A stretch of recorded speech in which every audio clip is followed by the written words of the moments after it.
Good morning. তোমরা সবাই কেমন আছো? আশা করছি ভালো আছো। আর আমরাও কিন্তু বেশ ভালো আছি। সকালবেলায় পেঁয়াজের ঝুড়ি নিয়ে বসে গেছি। অনেক রকম পেঁয়াজ কাটতে হবে যে আজকে রান্নাতে সব রকম পেঁয়াজেরই বেশি কাজ আর কি। সেই জন্য ভাবলাম যে পেঁয়াজগুলোকে একসাথে কেটে নিই, তাহলে হয়তো সুবিধা হবে। তার জন্য আমি পেঁয়াজ আর কিছু টমেটো এগুলো নিয়ে বসে গেছি, একবারে কেটেই আমি উঠবো। এই হচ্ছে ব্যাপার। আর একটা জিনিস তোমাদের দেখাই, এই যে একটা বাটিটা, মানে পেঁয়াজ কাটানো, এটা আমি একটা অনলাইনে দেখেছিলাম, তো কোনোদিন ইউজ করিনি কেনার পরে, আজকেই প্রথম ইউজ করলাম। তো এই রকম পেঁয়াজগুলোকে দিয়ে ভেতরে একটা মিক্সারে যেরকম কাটা থাকে ওরকম কাটা আছে, দিয়ে এরকম এই দড়ির মতো ঘোড়ার মতো আর কি টানতে হবে। টানলে জিনিসটা আমি দেখছি যে পেঁয়াজটা কিন্তু বেশ ভালোই মিহি হয়ে যাচ্ছে। মানে অতক্ষণ ধরে বটিতে বসে যেটা আমাদের হয়, অনেক রকম চোখ জ্বালা করে কাটতে কাটতে, না সেটা কিন্তু হচ্ছে না। তো আমি দেখছিলাম যে ভালোই মিহি হয়েছে পেঁয়াজটা। আমি বেশ খানিকটা পেঁয়াজ কুচো করেছি, তোমাদের দেখাচ্ছি। এই যে ভালোই কিন্তু কুচো হয়েছে। তো যদি যারা ইউজ করে থাকো তারা তো জানোই, আর যারা ইউজ করোনি কোনোদিন তারা যদি অনলাইনে দেখে থাকো, এটা কিন্তু কিনতে পারো। এটা রিভিউ কিন্তু খুব ভালো, সেটা তোমাদেরকে জানি। গুড মর্নিং, কেমন আছো তোমরা সবাই? আশা করছি ভালো আছো আর সুস্থ আছো। আমিও কিন্তু বেশ ভালো আছি। আর সকালটা আমি তাড়াতাড়ি শুরু হলো, আজকে কিন্তু রান্নাটা শুরু করতে আর ব্লগটা শুরু করতে বেশ অনেকটাই লেট হয়ে গেছে। কারণ আজকে আর কি মেঘলা ওয়েদারের জন্য না কাজকর্মে একটুখানি বেশি হয়ে গেছে বলতে পারো। তো কিন্তু লেট হলেও জলখাবারটা খাবার কমপ্লিট হয়ে গেছে। জলখাবারে আজকে পরোটার ঘুগনি খেয়েছিলাম সবাই। আর এখন রান্না করতে লেগে গেছি। কিন্তু কি হবে, রান্না করতে তো হবে, খেতেও হবে, আর ব্লগও শুট করতে হবে। এই হচ্ছে ব্যাপার। তো আর একটা কি, সবাই কিন্তু এখন মোটামুটি খাওয়া দাওয়া করে ছাদে আর কি গল্প করছে। আর আমি এখানে রান্না করছি। রান্না বান্না কমপ্লিট হয়ে গেলে আশা করি তোমার সাথে আমিও একটু যাবো। আর হচ্ছে কি তোমার, আজকে রান্না হচ্ছে আমাদের মাছ দিয়ে সরষে ডালি দিয়ে তরকারি হবে। আর এখানে একটা শাক শুধু রেডি করেছি, এটা শাক ভাজা হয়েছে। তো এটাই হচ্ছে আমাদের আজকে মেনু।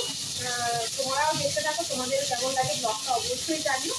আর চলো যখন দেখা, এখানে দেখো আমি চলে এসেছিলাম, আমার আর কি ভাত বসিয়ে দিয়েছিলাম। ভাতটা আমার হয়েও গেছে।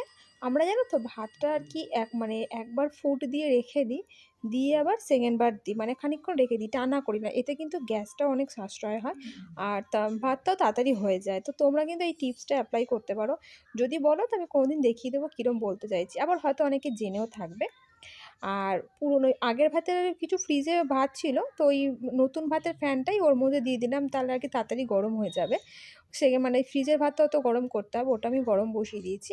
আর এদিকে ফুলকপি আলু দিয়ে যেহেতু বললাম মাছের তরকারি করব, তারও কিন্তু আমি ফুলকপিটা ভেজে নিয়েছি। করতে করতে মাছটাও আমি তেলে ছাড়লাম। দেখো মাছটাও এখানে ভাজা হয়ে গেছে। আর এদিকে কিন্তু আমার ভাতটাও বসিয়ে দিয়েছি। তো চলো আমার মহারানীকে একটু দেখাই। মেছানাকেই করছি। ও মেছানা, বসে বসে নামো, নামো, নামছো? তো কি নামা হচ্ছে? বাড়িতে যদি একটা বাচ্চা থাকে, আর তাও যদি এরকম দুরন্ত হয়, তো দেখবে কোত্থেকে যেন সময় কেটে যায়, তাই না? মানে বাচ্চাদের বাচ্চামো দেখতে দেখতেই সময় কেটে যায়। তো আমার ক্ষেত্রে তাই হয়, মানে কোত্থেকে যে সময় যায় কিছুই বুঝতে পারি না এই ছোট্ট মামামকে নিয়ে। আর দেখো এখানে আমার এই যে রাতের ডিমের কারি করব বলেছিলাম, যে ডিমের কারি পেঁয়াজ কুচি আর কি, সিম্পল ডিমের কারি একদম। তো ওটা হয়ে গেছে, আর ওদিকে তরকারিটা বসিয়ে দিয়েছি। এখানে সব ভাজাভুজিগুলো করে রেখেছি, যেটা আমি পরে দেব মাছে আর কি।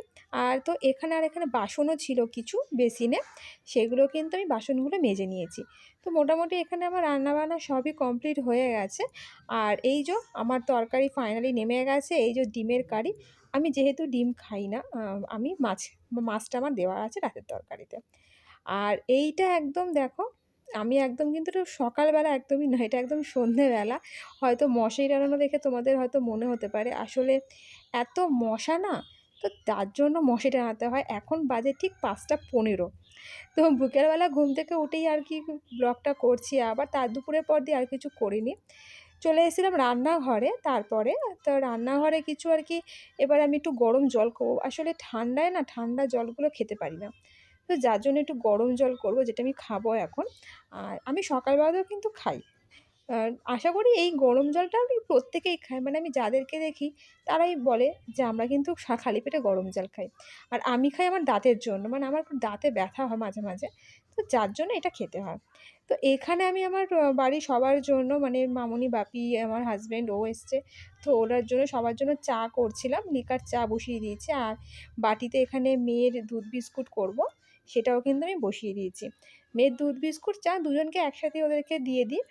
তারপরে তাহলে কী হয়, সন্ধ্যেবেলাটা আমি কিন্তু বেশ কিছুটা সময় ফ্রি পাই। তবে হ্যাঁ, আজকে কিন্তু আমি একটা খুব ভালো রেসিপি তোমাদের সাথে শেয়ার করব। সেটা যদি করো তো দেখবে তোমরা জাস্ট হাত চাটতে থাকবে। মানে এই রেসিপিটা আমার শাশুড়ি মার থেকেই শেখা। মানে এটা কিন্তু আমার নিজস্ব বা বাপের বাড়ির নয়। আমার শাশুড়ি মায়ের কাছে অনেক রান্না আমি নতুন, নতুন শিখেছি। সেগুলো আমি আস্তে, আস্তে তোমাদের সাথে শেয়ার করব। তো দেখো তোমাদের সাথে গল্প করতে, করতে আমার কিন্তু চাটা হয়ে গেছে। আর দুধ বিস্কুটটাও আমি নামিয়ে নিচ্ছি। দিয়ে এবার যাব মামামকে খাওয়াতে। মামামকে খাইয়ে ও একটু খেলবে। আর তারপরে আমি ঘরদোর গুছিয়ে তারপরে আমি আমার নিজের কাজ করব।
চলে এসেছিলাম, তারপরে ঘরে সোজা তাড়াতাড়ি করে আমি এবার বিছানাটা সুন্দর করে গুছিয়ে নেব।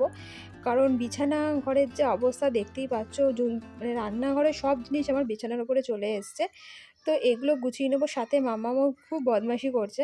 তো আমি এগুলো পাট করে নেবো। আর ওকেও মাঝে, মাঝে আমাকে দেখতে হচ্ছে, লাফালাফি করছে, ঝাপাঝাপি করছে। আর তারপরে দেখো আমি এখানে একটুখানি রেডি হয়ে নিচ্ছি। রেডি মানে এই বিকেলবেলাটা একটুখানি দেখবে নিজেও ফ্রেশ হলে একটু সাজগোজ করলে কিন্তু ভালো লাগে। আগে তো মানে প্রতিদিন নিয়ম করে সত্যি কথা বলতে একটুখানি সাজুগুজু করতাম। কিন্তু এখন আর সেরকম সময় হয়ে ওঠে না। আমি একটু নিজে একটু ক্রিম-ট্রিম মেখে মেয়েকেও একটু যতটা পারি একটু পরিষ্কার পরিচ্ছন্ন বিকালবেলাটা করে নিই। নিজেকে ফ্রেশ লাগলে দেখবে কাজ করতেও কিন্তু একটা আলাদা এনার্জি পাওয়া যায়, তাই না? তো এই একটু সাজুগুজু হচ্ছে। সাজুগুজু করে আর কি ওকেও বলছিলাম যে, "আয় তোকেও একটু ক্রিম মাখিয়ে দিই।" কিন্তু কে কার কথা শোনে? ও যথারীতি আসছে না। কিন্তু পরে আমি ওকে ধরে বেঁধে একটুখানি মাথা-টাথা আঁচড়ে ক্রিম মাখিয়ে দিয়েছিলাম। তো দিয়ে চলে এসেছিলাম রান্নাঘরে। তো দেখো এখানে আমি রেসিপিটা তোমাদের শেয়ার করি। এইটা করব আমি ছাতুর পরোটা। ঠিক আছে? ছাতুর পরোটার সাথে আজকে আমরা ডিম কষা, এটা হচ্ছে আমাদের রাতের মেনু। যেহেতু আমি ডিম খাই না, তো আমি দেখবি ডিমের মধ্যে আমি কিন্তু বেশ কিছু সোয়াবিন অ্যাড করেছি। তো ছাতুর পরোটার মেন পুরটা যেটা হয় তার জন্য লাগবে কিন্তু পেঁয়াজ কুচি। বেশ খানিকটা পেঁয়াজ কুচাতে হবে। দেখো যেটা আমি কুচাচ্ছিলামই, প্রায় আমি ২ টো কি ৩ টে মতো ২.৫ টে মতো পেঁয়াজ দিয়েছিলাম। আর কিছু রসুন, মানে প্রায় ৭ থেকে ৮ টা কি ১০ টা মতো কোয়া রসুন, মানে যতটা পরিমাণ হবে আর কি তোমরা খাবে। আমরা ৪ জনের মতো করে নিয়েছিলাম, তার জন্য ৮ টা মতো রসুন আমি দিয়েছি। ৮ টা মতো রসুন, পেঁয়াজ কুচি দিয়ে দিয়েছি এবং পরে কিন্তু এতে লঙ্কা কুচিও অ্যাড করেছিলাম। সেটা আমি পরে যখন পুরটা করব তখনই দেখতে পাবে। এখানে লঙ্কা কুচিও অ্যাড, দেখো এখানে আমার ওখানে পেঁয়াজ, রসুন যা, যা কোচানোর কুচিয়ে দিয়ে আমি কিন্তু এখানে ময়দাটা মাখতে চলে এসেছিলাম। ময়দাটা আমি কিন্তু এখানে একটা নরম, মানে হালকা নরম জাস্ট একটা ডো তৈরি করে নিয়েছি ময়দা। তো ময়দাটা মেখেও আমি সাইড করে রেখে দিলাম। তো এইবারে আমি করব ডিম কষাটা। আমি কিন্তু খুব সিম্পল ওয়েতে করি, মানে রাত্রিবেলা কিন্তু বেশি দেখবে মানে তেল মশলা জিনিস ভালো লাগে না। তো যতটা শর্টে হয় আমি সেইভাবেই কিন্তু করে নিচ্ছিলাম। ডিমগুলো জাস্ট ভেজে আর পেঁয়াজ, আদা, রসুন ৩টেই একসাথে আমি পেস্ট করে নিয়েছিলাম। দিয়ে কষিয়ে সোয়াবিনগুলো একটু আমি নুন দিয়ে একটুখানি আর কি সেদ্ধ করে নিয়েছিলাম, যেটা আমি খাবো। ওর মধ্যে দিয়েই কিন্তু একবারে ডিম, সোয়াবিন দিয়ে করে নিয়েছিলাম। আর এদিকে দেখো মামনিকে আমি ইনগ্রিডিয়েন্টসগুলো দিচ্ছিলাম, মামনি অ্যাড করছিল। তো তার ছাতু দেবে, তারপরে নুন, তারপরে দিয়ে দিচ্ছিলো একটু জোয়ান, একটু বিট নুন দেবে, লঙ্কার গুঁড়ো, আর এই যে পেঁয়াজ রসুনের যে কুচিটা দিয়েছিলাম সেই কুচিটা, ঠিক আছে? এইগুলো দিতে হবে। আর এখানেও দিতে হবে সর্ষের তেল, মানে এইটা কিন্তু সর্ষের তেল দিয়ে দেবে। আর মাখার সময় অবশ্যই একটু জল দিতে হবে, কিন্তু সেটা যেন খুব মানে মাখা মাখা না হয়ে যায়, একটু ঝুরঝুরে টাইপের থাকবে, মানে শুকনো শুকনো। তো তোমরা এটা দেখতেই পাবে। তো তেল দিয়ে এটাকে ম্যারিনেট করে মানে মাখানো হচ্ছিল। আর কিন্তু 2 থেকে 3টে লেবুর রস, মানে কোয়া আর কি, 2-3টে কোয়া লেবুর রস কিন্তু অ্যাড করতে হবে। অনেক সময় লেবু না থাকলেও কিন্তু আমরা আচারের তেল, যদি কোনো আচারের তেল থাকে টক, সেই আচারের তেলও কিন্তু তোমরা ইউজ করতে পারো। তো এখানে মামনি 3টে লেবুর রস দিচ্ছিল, দিয়ে এটাকে ভালো করে বেশ স্পাইসি হয়, দিয়ে বেশ একটু ঝুরঝুর করে মেখে নিয়েছিল। নিয়ে আর এই পুরটা ময়দার ডোর মধ্যে ভরে নর্মাল যেরকম তেলে পরোটা ভাজে সেরকম ভাজলে কিন্তু ছাতুর পরোটা রেডি। এ দেখো যেরকম মামনি এরকম ঝুরঝুর করে মাখছে আর কি, সেরকমই মাখাটা হবে। বেশি কিন্তু জল দেওয়া যাবে না, তাহলে কিন্তু গ্যাদে টাইপের হয়ে যাবে। আর এখানে যে লঙ্কা কুচি বলছিলাম, লঙ্কা কুচিটা কিন্তু এখানে অ্যাড করে দেওয়া হয়েছিল লাস্টে। দিয়ে এইবারে এরকম ঝুরঝুরে টাইপের হবে, অল্প অল্প জল দিয়ে মেখে নিতে হবে। তাহলেই কিন্তু রেডি আমাদের ছাতুর পরোটা, ছাতুর পুর। তো চলো তোমাদের একটা দারুণ রেসিপি শেয়ার করলাম, যদি কেউ কোনোদিন ট্রাই করো আমাদের জানিও। তারপরে ঘরে চলে এলাম। এবারে আমার মাম্মামের সাথে বসে একটু সময় কাটানোর পালা। অনেক কাজ হলো, অনেক কিছু হলো, ওর সাথে তো সময় কাটাতে হবে, কেন ও তো ছোট। তো চলো আমাদের ভিডিওটা আমি এখানেই শেষ করছি। কেমন লাগলো ভিডিওটা অবশ্যই জানিও। আর ভিডিওটা আর বেশি বড় করব না, একটা নতুন রেসিপি তোমাদের সাথে শেয়ার করলাম। ধীরে ধীরে আরও কিছু যা আমি মোটামুটি আমার নতুন জানা থাকে তোমাদের সাথে শেয়ার করব। আর এখানেও আমার এই গয়নাগাটির বাক্স নিয়ে বসে পড়েছে। এখন এই আধা ঘন্টা মতো চলবে ওর সাথে আমার এই খেলাধুলো, এই নিয়েই আর কি।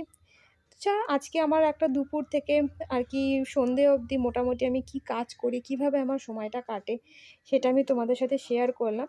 তো কেমন লাগলো জানিও। যদি ভালো লাগে অবশ্যই একটা লাইক আর সাবস্ক্রাইব অবশ্যই করো।